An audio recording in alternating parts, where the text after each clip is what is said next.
Recognize Ms. Crockett from Texas for 5 minutes. Thank you so much, Madam Chair. And I can tell you one thing that is crumbling for the city of D.C. was that continuing resolution that defunded approximately $1 billion from them. But I will focus on today's hearing. The Republicans' recklessness and chaotic approach to reducing the size of government has shown us what we've already known. Concepts of a plan don't work. This is the committee's 4th hearing, and still no one from the so-called Department of Government Efficiency has testified before this committee about their plans to break the federal government, because as it turns out, breaking the federal government doesn't just hurt people you don't like. It's not just going to be Democrats who miss out on Medicaid, Medicare, and Social Security, or only Democratic veterans who'll miss out on their VA benefits. Their approach will negatively impact all Americans. So it's unfortunate that Republicans have taken a seemingly bipartisan issue and included it as part of their scam to subsidize tax giveaway for billionaires. They haven't proposed anything that will improve the efficiency of the government. Instead, they have put the country on a path to a recession and implemented the largest tax increase on Americans in decades through Trump's tariffs. This hearing is their latest attempt to try to convince the American people that dismantling public-facing agencies will somehow improve government efficiency. Let me tell you, it won't.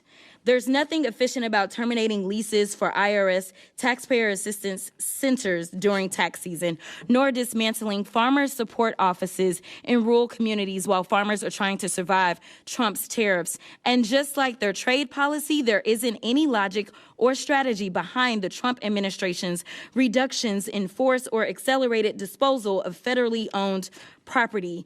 It has been discussed that managing federal property has been on GAO's high-risk list for more than 2 decades. Currently, GAO has almost 60 recommendations that the administration could fully implement, but decided to ignore. And I'm going to veer off for 2 seconds because all I kept hearing was fire. Fire, fire, fire is what I heard. And as I heard fire, it seems like we are talking about an administration that has been hell-bent on firing government workers.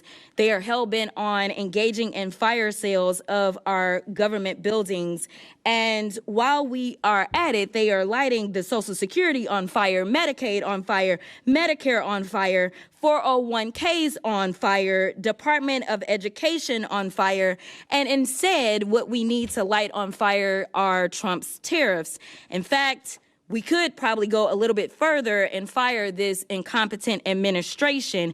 But if we are going to talk about efficiency and worry about some solar paneled whatevers, let's talk about the fact that as of March 30th, Trump's golfing has cost us approximately $26 million.